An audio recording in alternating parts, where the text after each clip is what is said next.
تعویل عام کے اعتبار سے یہ پختہ وعدہ اللہ کا ہے، اگرچہ یہ ہر لمحے پر جو ہے یہ محیط نہیں ہے۔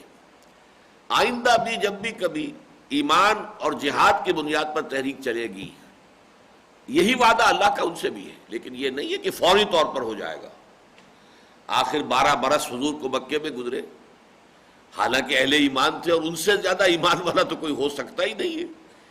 جو ہجرت سے قبل جو لوگ ایمان لائے مکے میں، سابقون الاولون من المہاجرین، ان سے زیادہ ایمان والا کون ہوگا؟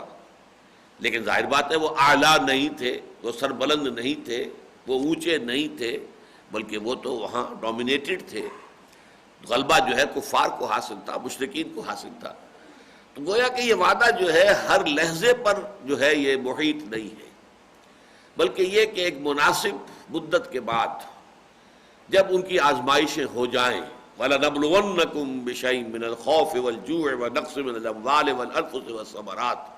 سورہ بقرہ کے 19ویں رکوع کی آیت بڑی اہم ہے۔ ہم لازماً آزمائیں گے تمہیں، ٹھوک بجا کر دیکھیں گے واقعی مومن ہو یا نہیں۔ اب حسبتم ان تدخلوا الجنہ، ابھی آیت آ جائے گی آگے، اور اس سے زیادہ گمبھیر الفاظ میں یہ آیت سورہ بقرہ میں آ چکی ہے، اور اس سے بھی پہلے سن 5 یا 6 میں سورہ عنکبوت میں آ چکی ہے۔ احسب الناس ان یترکوا ان یقولوا آمنا وهم لا یفتنون، کیا لوگوں نے یہ سمجھا تھا کہ انہیں چھوڑ دیا جائے گا محض یہ کہنے پر کہ ہم ایمان لے آئے اور انہیں آزمایا نہ جائے گا؟ وَلَقَدْ فَتَنَّا الَّذِينَ مِن قَبْلِهِمْ، ہم نے تو جو بھی ان سے پہلے آیا جس نے ایمان کا دعویٰ کیا، ہم نے انہیں آزمایا۔ فَلَيَعْلَمَنَّ اللَّهُ الَّذِينَ صَدَقُوا وَلَيَعْلَمَنَّ الْكَاذِبِينَ، تو اللہ تعالیٰ تو بالکل واضح کر کے رکھ دے گا کہ کون حقیقتاً یقین رکھنے والے ہیں، صاحب ایمان ہیں، اور کون جھوٹ موٹ کے صاحب ایمان بنے ہوئے ہیں، دعویٰ کر رہے ہیں، زبان سے دعویٰ کر رہے ہیں، منہ سے دعویٰ کر رہے ہیں، لیکن ان کے دلوں میں وہ یقین موجود نہیں ہے۔ تو یہ چھانٹی تو اللہ کو کرنی ہی کرنی ہے۔ اس اعتبار سے اگر وہ شرطیں تم پوری کرو گے، اور امتحانات میں کامیابی سے گزر جاؤ گے، تو پھر وعدہ ہے پختہ اللہ کا کہ تم ہی سربلند ہوگے، تم ہی اونچے ہوگے۔ اور یہ وعدہ جیسے کہ نبی اکرم صلی اللہ علیہ وسلم اور صحابہ کرام کی جماعت کے ساتھ پورا ہوا، ایسا ہی آئندہ بھی ہوگا، لیکن یہ کہ اس میں شرطیں رہیں گی، ایمان اور عمل صالح کی۔ یہی 2 شرطیں جو ہے آیا استخلاف جو ہے سورہ نور کی اہم آیت نمبر 55، وعد اللہ الذین آمنوا منکم وعملوا الصالحات لیستخلفنہم فی الارض، اللہ کا وعدہ ہے مسلمانوں تم میں سے ان لوگوں کے ساتھ جو ایمان کا حق ادا کرے اور عمل صالح کا حق ادا کرے، کہ وہ انہیں زمین میں لازماً حکومت ادا کرے گا، استخلاف ادا کرے گا زمین کے اندر۔ تو یہ شرطیں اپنی جگہ پر قائم رہتی ہیں۔ لہذا یہ آیت جو ہے اپنی تعویل عام میں بھی یہ نہیں ہے کہ صرف یہ صحابہ کرام سے کہا جا رہا ہے، یہ آئندہ بھی اپلیکیبل ہے، لیکن ہر لحظے کے لیے نہیں ہے یہ، بلکہ جب بھی کوئی دعوت اٹھے گی، جب بھی ان کے شرائط پورے ہو جائیں گے، جب کہ وہ امتحانات پاس کر لیں گے، ابتلاؤں آزمائشوں سے کامیابی کے ساتھ گزر چکیں گے، پھر اللہ کی نصرت لازماً آئے گی۔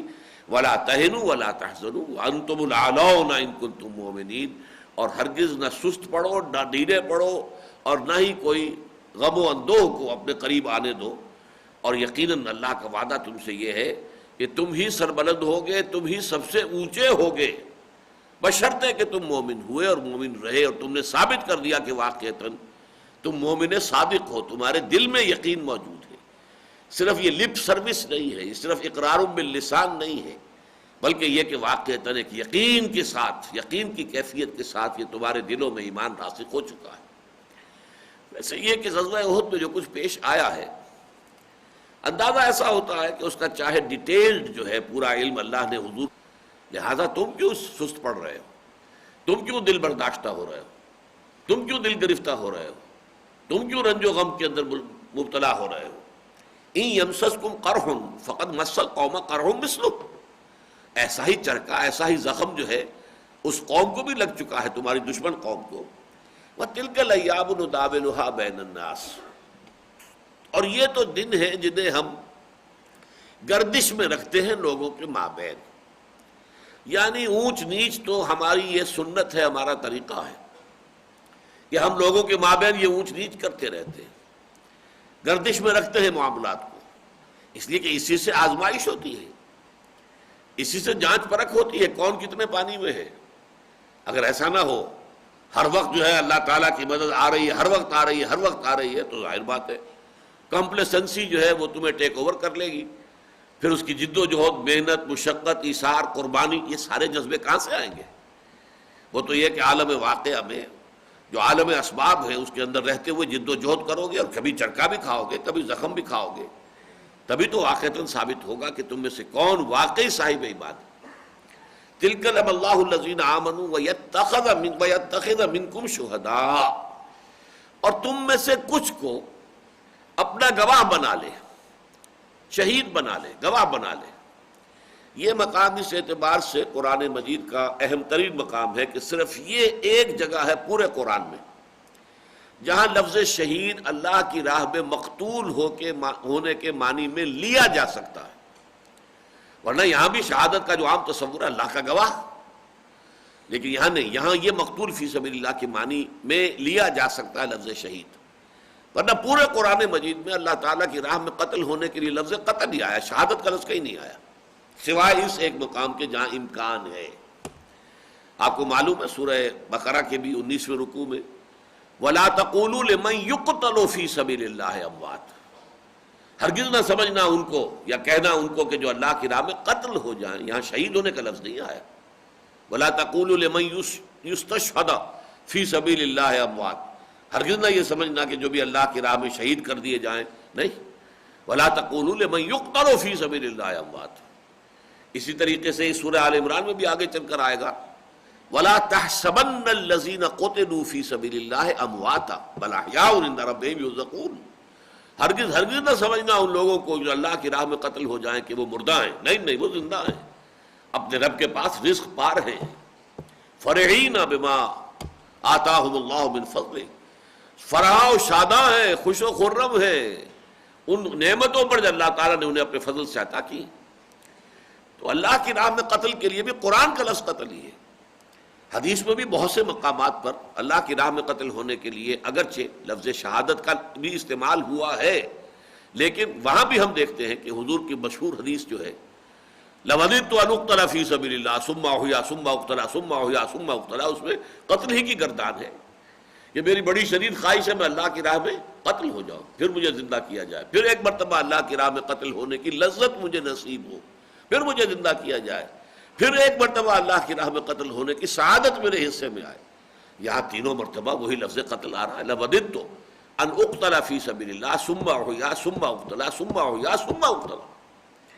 تو اصل میں یہ لفظ شہید آیا ہے اس معنی میں کہ جو اللہ کی راہ میں قتل ہو جائے ہم اسے شہید کہتے ہیں. یہ حدیث میں آیا ہے، اس میں کوئی شک نہیں ہے، لیکن یہ کہ در حقیقت اس کا اصل قرآنی مفہوم گواہی ہے. ہر رسول شہید ہے، حالانکہ رسول قتل ہو ہی نہیں سکتے. فَكَيْفَ إِذَا جِئْنَا مِنْ كُلِّ أُمَّةٍ بِشَهِيدٍ وَجِئْنَا بِكَ عَلَى هَؤُلَاءِ شَهِيدًا. حضور بھی شہید ہے، حالانکہ حضور اللہ کی راہ میں قتل ہو سکتے ہی نہیں ہے شدید ترین خواہش کے باوجود. لَوَدِدتُّ أَنْ أُقْتَلَ فِي سَبِيلِ اللَّهِ ثُمَّ أُحْيَا ثُمَّ أُقْتَلَ ثُمَّ أُحْيَا ثُمَّ أُقْتَلَ. لیکن حضور کی یہ خواہش اس لیے پوری نہیں ہو سکتی کہ اللہ کا یہ مستقل قانون ہے وَلَقَدْ سَبَقَتْ كَلِمَتُنَا لِعِبَادِنَا الْمُرْسَلِينَ. ہمارے جو بندے رسول ہوتے ہیں ان کے بارے میں تو ہمارا فیصلہ بہت پہلے سے ہو چکا ہے. ان جندنا لهم الغالبون. وہ تو ظاہر بات ہے کہ ہمارا جو لشکر ہوگا رسول اور اس کے ساتھی وہ غالب آ کر رہیں گے، رسول قتل نہیں ہو سکتا. اس لیے حضور کی اتنی شدید خواہش جو ہے اللہ نے پوری نہیں کی. لیکن یہ کہ وہاں بھی لفظ جو آتا ہے وہ قتل ہی کا آتا ہے، حالانکہ آپ شہید ہیں. فَكَيْفَ إِذَا جِئْنَا مِنْ كُلِّ أُمَّةٍ بِشَهِيدٍ. یہ شہادت کا لفظ قرآن مجید کی اصطلاح میں آتا ہے کار رسالت کے لیے. رسول کھڑے ہو کر گواہی دیتا ہے اللہ میں گواہی دیتا ہوں اللہ کے سوا کوئی معبود نہیں، میں گواہی دیتا ہوں کہ میں اللہ کا رسول ہوں. پھر وہ اپنے قول سے اپنے عمل سے اللہ کے دین کی گواہی دیتا ہے، انفرادی سطح پر اپنی زندگی میں گواہی دیتا ہے عملاً یہ ہے اللہ کا دین، دیکھو میں عمل کر کے دکھا رہا ہوں. اور حضور پر جو تکمیل ہوئی رسالت کی وہ اس اعتبار سے کہ وہ اجتماعی نظام بھی قائم کر کے دکھا دیا، دیکھو یہ ہے وہ نظام جو اللہ نے مجھے عطا کیا، آؤ دیکھ لو. یہ گواہی ہے. دے تو بھی محمد کی صداقت کی گواہی، یہ گواہی دینا ہے. اشہد ان لا الہ الا اللہ واشہد ان محمد رسول اللہ. یہ تو اسلام میں داخلے کے لیے شاہدرہ ہے، گواہی دے کر تو آپ داخل ہوتے اسلام میں، یہ ہے گواہی.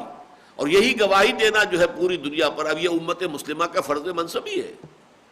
جاہدوا فی اللہ حق جہادہ هو اجتباکم وما جعل علیکم فی الدین من حرج ملت ابراہیم هو سماکم المسلمین من قبل وفی ھذا لیکون الرسول شہیدا علیکم وتکونوا شہداء علی الناس. اب اللہ کی راہ میں جہاد کرو اپنے امکانی حد تک تاکہ رسول تو گواہ بنے تم پر اور تم گواہی دے سکو پوری نوع انسانی پر. یہ دنیا میں جو عملی اور قولی گواہی دی جاتی ہے اسلام کی، اللہ کے دین کی، اس کا ظہور جو آخرت میں ہوتا ہے وہ اس شکل میں ہوتا ہے کہ وقت کا رسول وہ گویا کہ پروزیکیوشن وٹنس کی حیثیت سے عدالت خداوندی میں کھڑا ہوگا، سرکاری گواہ کی حیثیت سے. اے اللہ، تیرا جو پیغام مجھ تک آیا تھا میں نے ان تک پہنچا دیا تھا. دیکھیے ایک رسول اور ان کی امت سامنے ہے، نوح ہے اور جو اس وقت کے لوگ ان کے تھے، ان کی امت جن کی طرف انہیں بھیجا گیا موجود ہے. اے اللہ، تیرا جو پیغام آیا تھا میں نے انہیں پہنچا دیا تھا. تب ان سے پوچھا جائے گا تمہیں پہنچا دیا گیا تھا؟ جی پہنچا دیا گیا. پھر اس کے بعد گردنیں جھک جائیں گی. ولیکن حق القول، اب تو اللہ تعالیٰ کا فیصلہ ان پر ثابت ہو گیا، گویا کہ وہ مجرم ثابت ہوئے اور ان کے اوپر اللہ کے عذاب کا فیصلہ ہو گیا.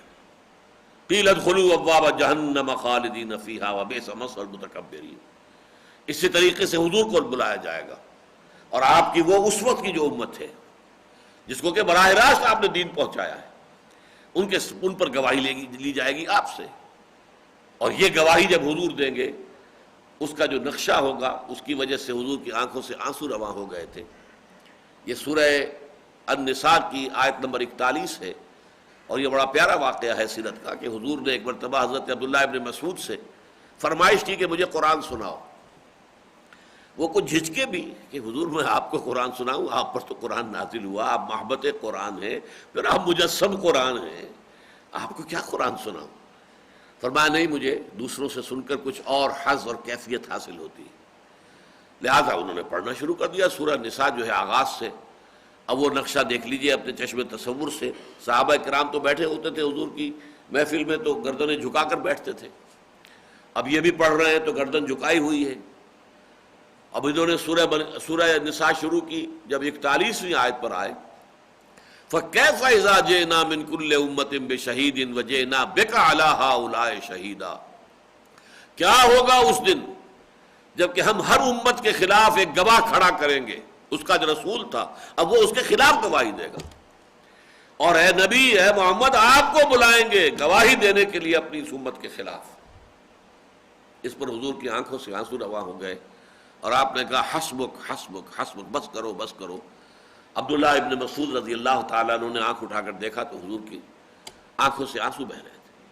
یہ ہے شہادت کا اصل فلسفہ قرآن کا. البتہ یہ کہ جو شخص اس عمل میں جان دے دے گویا کہ وہ فلی کوالیفائی کر گیا کہ وہ اللہ کا گواہ قرار دیا جائے.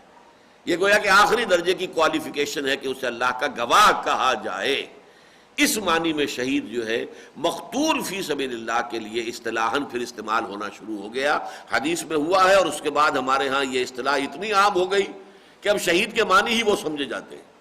حالانکہ شہید تو اللہ کے دین کی گواہی دینا، شہادت یہ ہے زبان سے دینا، عمل سے دینا، انفرادی سطح پر دینا، اجتماعی سطح پر دینے کی جد و جہد کرنا تاکہ وہ نظام عملاً قائم کر کے دنیا کو دکھا دیا جائے کہ یہ ہے، دیکھ لو، یہ ہے دین اسلام، یہ ہے اللہ کی دی ہوئی ہدایت، یہ ہے رسول کی رحمت للعالمین کا سب سے بڑا مظہر. آؤ، یہ ہے شہادت. لیکن یہ مقام میں نے اس لیے یہ ساری وضاحت کی ہے، یہ واحد مقام ہے قرآن مجید میں جہاں یہاں شہادت اور شہید کے معنی جو ہے شہداء کے معنی مقتول فی سبیل اللہ لینے کی گنجائش ہے.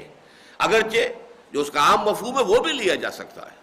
وَيَتَّخِذَ مِنْكُمْ شُهَدَاءَ، اللہ چاہتا تھا کہ تم میں سے کچھ لوگوں کو مرتبہ شہادت عطا کر دے، کچھ لوگوں کو اس خلعت سے نواز دے کہ واقعتاً انہوں نے اپنی جانیں دے دی اور گواہی جو ہے ثبت کر دی اپنے خون سے. شہادت پر وجود خود خون دوستاں خواہی، بڑے عجیب اشعار ہیں علامہ اقبال کے. یہ مقام بندگی دیگر، مقام عاشقی دیگر. ایک مقام بندگی ہے اور ایک ہے عشق، اللہ سے محبت کا مقام. زے نوری سجدہ می خواہی، زے خاکی بے شزاں خواہی. اے اللہ، تو نے جو نوری مخلوق پیدا کی ہے فرشتے، اس سے تو سجدہ، تسبیح، نحن نسبح بحمدک ونقدس لک اور احکام کی تعمیل، بس یہی چاہیے نا. ان کے لیے جان دینے کا مرحلہ نہیں ہے آپ نے رکھا ہوا. لیکن یہ خاکی جو ہے انسان جو تو نے پیدا کیا، اس سے تو کچھ مزید چاہتا ہے. صرف بندگی نہیں، صرف نماز نہیں، صرف روزہ نہیں، صرف تسبیح و تحمید نہیں، بلکہ چنا خود را نگہداری کہ بائی بے نیازی ہا شہادت بر وجود خود ز خون دوستاں خواہی. تجھے حالانکہ تو بے نیاز ہے، غنی ہے، غنی عن العالمین، تمام جہانوں سے بے نیاز، لیکن ان تمام جملہ بے نیازیوں کے باوصف تیری خواہش کیا ہے کہ تیرے بندے، تیرے محبت کرنے والے، تیرے مت والے، تیرے دیوانے اپنا خون دے کر گواہی دیں تیری ہستی پر، تیری توحید پر. شہادت بر وجود خود سے خون دوستاں خواہی، اس معنی میں یہاں پر وَيَتَّخِذَ مِنْكُمْ شُهَدَاءَ، اللہ یہ چاہتا تھا کہ وہ تم میں سے کچھ کو یہ مرتبہ جو ہے عطا فرما دے، خلعت سے نواز دے. واللہ لا يحب الظالمین. باقی اس وسوسے کو اپنے قریب نہ پھٹکنے دو کہ اللہ تعالیٰ ظالموں کو پسند کرتا ہے. دیکھیے شیطان آتا ہے نا کہ اللہ دیکھیے جی اللہ مدد کرتا ہے ہماری، تو یہ گت ہماری نہ بنتی، یہ ہمیں جو ہے یہ ساری جو بھی چرکہ ہمیں لگا ہے وہ نہ لگتا. اللہ تو قادر ہے، عادل ہے. تو اللہ تعالیٰ جو ہے اہل ایمان کے مقابلے میں کیسے اجازت دے دی کفار کو کہ انہوں نے ہمارے 70 شہید کر دیے. لیکن یہ سب وسوسے جو ہیں شیطانی وسوسے ہیں. اللہ تعالیٰ کو ظالموں سے محبت نہیں ہے، محبت تو ہے اصل میں اہل ایمان سے، لیکن اہل ایمان ہی کی مصلحت ہے کہ ان کو آزمایا جائے، ان کی چھانٹی کی جاتی رہے، ان کی پرجنگ ہوتی رہے. یہاں جو اب آ رہا ہے جو کہ حکمت آزمائش، حکمت ابتلاء ہے، اس پر یہ آیت بہت اہم ہے. ویسے یہ مضمون مسلسل آئے گا، بار بار آئے گا اس سورہ آل عمران میں، اس لیے کہ واقعتاً یہ بہت بڑی آزمائش تھی. اگرچہ پوٹینشل آزمائش تو اس سے بہت بڑی تھی جو 2 سال کے بعد آنے والی تھی، جبکہ 12,000 کا لشکر آ کر گھیر کر پڑ گیا تھا مدینے کو. لیکن بالفعل اس کے اندر وہ نہیں ہوا کہ اتنے مسلمان جو ہیں وہ شہید ہو گئے ہوں، انہیں اپنی جانیں دینی پڑی ہوں. عین وقت پر اللہ تعالیٰ نے آندھی بھیجی اور اس آندھی نے جو ہے وہ آگ لگوا دی ان کے کیمپوں کے اندر، اور اس سے یہ ہے کہ وہ بدل ہو کر اپنا محاصرہ اٹھا کر چلے گئے. باقاعدہ جنگ کی تو نوبت آئی ہی نہیں، 1-2 مبارزتیں ہوئی ہیں، اللہ خیر صلی اللہ. تو یہ جو اتنا بڑا چرکا جو لگا ہے مسلمانوں کو، یہ تو جو جنگ میں ہے یہ غزوہ احد کا چرکا ہے. لہذا اس صورت میں آپ دیکھیں گے بار بار اس میں حکمت ہے، اس میں بھی خیر ہے. پہلی بات کیا ہے، اگر آزمائش نہ ہو، تکلیفیں نہ آئیں، مصیبتیں نہ آئیں، قربانیاں نہ دینی پڑے، تو سچے اور جھوٹے کا امتیاز کیسے ہوگا؟ نمبر 1، منافق اور مومن کے درمیان فرق کیسے قائم ہوگا؟ کیسے امتیاز کیا جائے گا کہ کون مومن ہے کون منافق؟ نمبر 1. نمبر 2 یہ کہ جو مومن ہے لیکن کچھ آلائش اس کو لگی ہوئی ہے، ظاہر بات ہے کہ غلبہ تو ایمان کا ہے اس میں، لیکن یہ کہ کچھ نہ کچھ کھوٹ بھی شامل ہے. اس کھوٹ کو صاف کرنا، پاک کرنا. جیسے اگر سونے میں کچھ کھوٹ ہے تو آپ پھر پگھلاتے ہیں اس کو بھٹی میں ڈال کر، تبھی تو اس سے کھوٹ علیحدہ ہوگا. لہذا یہ بھٹیوں میں ڈال کر کھوٹ علیحدہ کرنا بھی مقصود ہوتا ہے کہ واقعتاً جو صاحب ایمان ہے وہ بالکل زر خالص بن جائے، سونا خالص، کوئی کھوٹ نہ رہے. نمبر 3، اس سے بھی آگے بڑھ کر جن لوگوں کے اندر پوٹینشل جو ہے اعمال صالحہ کا جوہر موجود ہے، وہ جب تک اس طرح کے مرحلے نہیں آتے کیسے معلوم ہوگا کہ ان کے اندر کس قدر عظیمت تھی، ان کے اندر استقامت کتنی تھی، کیسے معلوم ہوگا؟ تو اللہ تعالیٰ چاہتا ہے کہ اہل ایمان میں سے جو لوگ واقعتاً وہ بڑی باصلاحیت ہیں، ان کی صلاحیتیں نکھر کر لوگوں کے سامنے آ جائیں، ان کا مقام و مرتبہ لوگوں کے سامنے واضح ہو جائے، پتہ چل جائے ہو از ہو، کون کتنے پانی میں ہے. اس کو کہتے ہیں ابلا، لیبلی المؤمنین منہ بلاء حسنہ. یہ بلاء حسنہ ہے کہ کسی جماعت یا افراد کی جو خوبیاں ہیں انہیں نکھارنے کے لیے، انہیں نمایاں کرنے کے لیے، انہیں سامنے لانے کے لیے اس طرح کی آزمائشوں کی بھٹیوں میں سے گزارا جائے تاکہ معلوم ہو، تم اپنے اندر جان سکو، اپنے رینکس کے اندر پہچان سکو کون کتنے پانی میں ہے. تو یہ متعدد مواقع پر اب یہ حکمتیں آئیں گی. یہاں الفاظ کیا ہیں؟ وَلَيُمَحِّصَ اللَّهُ الَّذِينَ آمَنُوا وَيَمْحَقَ الْكَافِرِينَ، تاکہ اللہ تعالیٰ چھانٹی کر لے اہل ایمان کی اور پھر کافروں کو تباہ کر دے، کافروں کو مٹا دے۔ دیکھیے یہ تمہیس کا لفظ یہاں پر آیا، یمحصا، یا ہم اردو میں ایک لفظ استعمال کرتے ہیں بحث و تمہیس۔ بڑی بحث تمہیس کے بعد معاملہ جو ہے یہ طے پا گیا۔ یہ کیا ہے بحث تمہیس، کسے کہتے ہیں؟ عربی زبان میں بحث کہتے ہیں کریدنے کو۔ یہ جو کوا آتا ہے اور اپنی چونچ سے کریدتا ہے، شاید کوئی دانہ نکل آئے یہاں سے، کوئی گلدوں کا دانہ پڑا ہوا ہو، کوئی اور ہو، چنے کا دانہ پڑا ہو، تو یہ کریدنا جو ہے یہ بحث ہے۔ یہ سورہ مائدہ میں یہ لفظ آیا ہے کہ اللہ تعالیٰ نے جب وہ قابیل نے حابیل کو جو ہے قتل کر دیا، اس کے بعد اسے پتہ نہیں تھا کہ اب میں اس لاش کا کیا کروں، تو اللہ نے غراب ایک کوے کو بھیج دیا، یبحث فی الارض، وہ زمین میں وہ اپنی چونچ سے کرید رہا تھا۔ تو ایک بحث کے اندر آپ کریدتے ہیں جو مسائل ہیں ان کو اچھی طریقے سے، پھر چھانٹی سفٹنگ جو ہے، پھر چھانٹی کر دینا، چھاج کے اندر پھر آپ نے یہ کیا کہ بھوسا جو ہے وہ اڑ جائے اور دانے رہ جائے۔ یہ سفٹنگ ہے تمہیس، یعنی علیحدہ علیحدہ کر دینا، بھوس علیحدہ ہو جائے، دانے علیحدہ ہو جائے، یہ ہے تمہیس۔ تو بحث و تمہیس، پہلے مسئلے کے مختلف پہلوؤں کو کرید لیا جائے، پوری طریقے سے بخیے ادھیڑ کے دیکھ لیا جائے، جسے آپ کہتے بھی ہیں کہ اس کے اندر یہ تنقیحات ہے، ایشوز ہیں، انفالوڈ یہ ہے۔ مقدمات میں بھی جو خاص طور پر ہوتا ہے دیوانی مقدمہ، اس میں پہلے جو ہے ایشوز جو ہیں وہ فریم کیے جاتے ہیں۔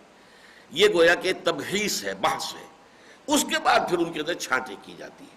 تو بحث و تمہیز، اللہ تعالیٰ چاہتا ہے کہ اہل ایمان کو چھانٹ لے، وہ علیحدہ ہو جائے، اور ان میں جو لوگ منافق تھے وہ علیحدہ ہو گئے، 300 ظاہر ہو گیا جو چلے گئے، جن میں کچھ کمزوری تھی وہ بھی ظاہر ہو گیا، بنو حارثہ بنو سلمہ عارضی طور پہ تھوڑی سی کمزوری آئی تھی وہ بھی ظاہر ہو گیا، جنہوں نے خلاف ورزی کی اپنے کمانڈر کے حکم کی وہ بھی ظاہر ہو گیا، جو جمے رہے حضرت عبداللہ ابن جبیر اور ان کے 10 یا 15 ساتھی جمے رہے، اور پہلے حملے میں تو وہی ہلاک ہوئے بیچارے، اس کے بعد ہی ظاہر بات ہے جب تک ان کی جان میں جان تھی انہوں نے خالد ابن ولید کے رسالے کو آگے نہیں آنے دیا، لیکن جب وہ سب کے سب ختم ہو گئے تو پھر اب اس کے بعد راستہ کھلا تھا، تو یہ جو ثابت قدم رہے وہ بھی معلوم ہو گیا۔ تو چھانٹی کرنا مقصود ہے، وَلَيُمَحِّصَ اللَّهُ الَّذِينَ آمَنُوا وَيَمْحَقَ الْكَافِرِينَ۔ اور پھر اللہ تعالیٰ جو ہے آخر میں ایک اور جگہ پر مقام آیا ہے کہ پھر اللہ تعالیٰ کوڑے کرکٹ کی جگہ طرح پورے کافروں کو جمع کرے گا اور آگ میں جھونک دے گا۔ ام حسبتم ان تدخلوا الجنہ، کیا تم نے یہ سمجھا تھا کہ جنت میں داخل ہو جاؤ گے؟ دیکھیے بالکل اسی مفہوم کی آیت قرآن مجید میں سورہ بقرہ میں آ چکی ہے۔ یہ دونوں صورتیں بہنیں ہیں، جیسے وہ مضمون وَلَا تَقُولُوا لِمَنْ يُقْتَلُ فِي سَبِيلِ اللَّهِ أَمْوَاتٌ وَلَا تَحْسَبَنَّ الَّذِينَ قُتِلُوا فِي سَبِيلِ اللَّهِ أَمْوَاتًا، بات ایک ہی ہے، انداز جدا ہے، اسلوب مختلف ہے۔ وہاں کیا تھا؟ ام حسبتم ان تدخلوا الجنہ ولما یاتکم مثل الذین خلوا من قبلکم مستهم البأساء والضراء وزلزلوا حتى يقول الرسول والذین آمنوا معه متى نصر اللہ الا ان نصر اللہ قریب۔ بڑی عظیم آیتوں میں سے قرآن مجید، سورہ بقرہ کی تو اپنی ایک شان ہے، اسے ذروہ سنام کہا گیا ہے پورے قرآن کا۔ ہر چیز کا ایک ذروہ، ایک چوٹی ہوتی ہے، کلائمیکس ہوتا ہے، قرآن کا کلائمیکس سورہ بقرہ ہے۔ وہ مضمون جو وہاں اتنی طویل آیت میں آیا تھا، کیا تم نے یہ سمجھا ہے کہ تم جنت میں داخل ہو جاؤ گے؟ ابھی تو تم پر وہ مصیبتیں تو آئی ہی نہیں ہیں جو تم سے پہلوں پر آئی تھی، ان پر سختیاں آئیں، فاقے آئے، تکلیفیں آئیں، مصائب آئے، یہاں تک کہ وہ ہلا مارے گئے، زلزلوا، ہلا مارے گئے، جھنجھوڑ دیے گئے، حتی یقول الرسول والذین آمنوا معه، یہاں تک کہ وقت کے رسول اور ان کے ساتھی اہل ایمان پکار اٹھے، چیخ اٹھے، متى نصر اللہ، اللہ تعالیٰ چیخیں نکلوا لیتا ہے پہلے، پھر اللہ کی مدد آتی ہے۔ حضور کی چیخیں نکلوا لی ہیں اللہ نے۔ یہ بعض لوگ جو ہیں شاید مجھ سے کہیں کہ گستاخی کا انداز اختیار کر رہا ہوں میں، چیخیں نکلوا لی، طائف کے روز چیخیں نکل گئی ہیں حضور کی صلی اللہ علیہ وسلم۔ اللہم الیک اشکو ضعف قوتی وقلت حیلتی وہوانی علی الناس الی من تکلنی الی بعید یتجہمنی اور الی عدو ملکت امری۔ اے اللہ تیری جناب میں فریاد لے کر آیا اپنی قوت کی کمی کا، اپنے مسائل کی کمی کا، اور جو لوگوں میں بے عزتی ہو رہی ہے، رسوائی ہو رہی ہے، رسوا سرے بازارے آن شوق ستمگارے، یہ طائف کی گلیاں، اور تیرا رسول، تیرا محبوب، اور پتھراؤ ہو رہا ہے اس کے اوپر، جسم لہو لہان ہو رہا ہے اس کا۔ اب وہ بیٹھ جاتا ہے ذرا تو دو غدے آتے ہیں اٹھا کر ایک اس بغل میں ہاتھ ڈالتا ہے، ایک اس میں، چلو جاؤ نکلو یہاں سے. یہ حال، یہ بے عزتی، یہ توہین. الا من تکلنی، اے اللہ مجھے کس کے حوالے کر دیا ہے. الا بعید یتجہمنی، کیا وہ دور کا دشمن جو میرے اوپر جو ہے ہجوم کر رہا ہے اور جو چاہتا کر رہا ہے. اور الا عدو ملکت امری، کیا میرا معاملہ دشمن کے حوالے کر دیا، سپرد کر دیا کہ جو چاہے میرے ساتھ کر گزرے. بتائیے یہ چیخیں نہیں ہے تو کیا ہے؟ فریاد کی انتہا ہے. ہاں لیکن اس کے بعد تسلیم اور رضا بھی ہے. ان لم یکن علی غضبک فلا ابالی، لیکن اے اللہ اگر تو ناراض نہیں ہے تو مجھے کوئی پرواہ نہیں. سب تسلیم خم ہے جو مزاج یار میں آئے. مجھے اندیشہ یہ کہ تو ناراض تو نہیں ہو گیا، یہ کہیں تیری ناراضگی کے مظاہر تو نہیں ہے. وہ جو سورہ والضحیٰ میں آیا ہے، اللہ تعالیٰ نے آپ کو چھوڑا نہیں ہے. ما ودعک ربک وما قلی. اس وقت یہ ہے کہ ذرا سا وحی میں وقفہ ہو گیا تھا جس سے حضور کو اندیشہ ہوا، اور کافروں نے تانے دینے شروع کر دیے. معلوم ہوتا ہے محمد تمہارا شیطان تمہیں چھوڑ گیا، بس خلاص. یہ تو صورتحال اس وقت ام جمیل نے خاص طور پر کہا تھا. تو والضحیٰ واللیل اذا سجی ما ودعک ربک وما قلی. تو اس موقع پر بھی شاید یہ دل میں خیال آیا ہو کہ کہیں اللہ ناراض ہو گیا، اس نے میرا ساتھ چھوڑ دیا، مجھے دشمنوں کے حوالے کر دیا. نہیں. پھر وہ فرشتہ حاضر ہوا ہے اور اس نے کہا کہ اللہ نے مجھے بھیجا ہے، میں ملک الجبال ہوں، ان پہاڑوں کے اوپر میرا حکم چلتا ہے. اگر آپ فرمائیں، اللہ کا حکم ہے کہ اگر آپ کہیں تو میں ان پہاڑوں کو ٹکرا دوں آپس میں، جن کے درمیان یہ شہر جو ہے طائف آباد ہے، یہ پس کر سرما بن جائے لوگ. آپ نے فرمایا نہیں. کیا عجب کہ اللہ تعالیٰ ان کی آئندہ نسلوں کو ہدایت دے دے. یہ آپ کی عظیمت کا کوہ ہمالیہ ہے. بہرحال یہ جو میں کہہ رہا تھا چیخیں نکلوا دینا. وقال حتى يقول الرسول والذين آمنوا معه متى نصر اللہ، یہاں تک کہ وقت کے رسول اور ان کے ساتھی اہل ایمان چیخ اٹھے، پکار اٹھے کہ اللہ کی مدد کب آئے گی. تب انہیں کہا گیا، بشارت دی گئی، الا ان نصر اللہ قریب. وہی آیت یہاں مختصر ہے. ام حسبتم ان تدخلوا الجنۃ ولما يعلم اللہ الذین جاہدوا منکم ويعلم الصابرین. کیا تم نے یہ سمجھا تھا کہ جنت میں داخل ہو جاؤ گے؟ ابھی تو اللہ نے دیکھا ہی نہیں ہے کہ تم میں سے کون ہے جو واقعی جہاد کا حق ادا کرنے والے ہیں. ابھی تو یوں سمجھیے کہ ستاروں سے آگے جہاں اور بھی ہیں، ابھی عشق امتحان اور بھی ہے. ابھی 2 سال کے بعد تو تمہاری جان جو ہے ہنسلی تک پہنچ جائے گی، اور تمہارے جو منافقین ہیں ان کے منہ پر ان کا نفاق آ جائے گا. چھپ منکم ویعلم الصابرین. کیا تم نے یہ سمجھا تھا کہ جنت میں داخل ہو جاؤ گے؟ ابھی تو اللہ نے دیکھا ہی نہیں ہے کہ تم میں سے کون ہے جو واقعی جہاد کا حق ادا کرنے والے ہیں. ابھی تو یوں سمجھیے کہ ستاروں سے آگے جہاں اور بھی ہیں، ابھی عشق امتحان اور بھی ہے. ابھی 2 سال کے بعد تو تمہاری جان جو ہے ہنسلی تک پہنچ جائے گی، اور تمہارے جو منافقین ہیں ان کے منہ پر ان کا نفاق آ جائے گا، چھپا ہوا جو دلوں میں تھا. اور وہ کہہ اٹھیں گے کہ ما وعدنا اللہ ورسولہ الا غرورا. ہمیں اللہ اور اس کے رسول نے جھوٹے وعدے کر کے اور سب باغ دکھا کے بروا دیا. بہرحال ابھی تو وقت ایک سے ایک کڑا امتحان آنے والا ہے. ابھی تو اللہ نے دیکھا ہی نہیں ہے کہ کون تم میں سے واقعتاً جہاد کرنے والے ہیں. وَيَعْلَمَ الصَّابِرِينَ. اور اللہ جو ہے وہ تو پوری طرح واضح ہو جائے گا. اور ابھی تک اس نے یہ بات واضح نہیں کی ہے کہ کون ہے صبر کرنے والے.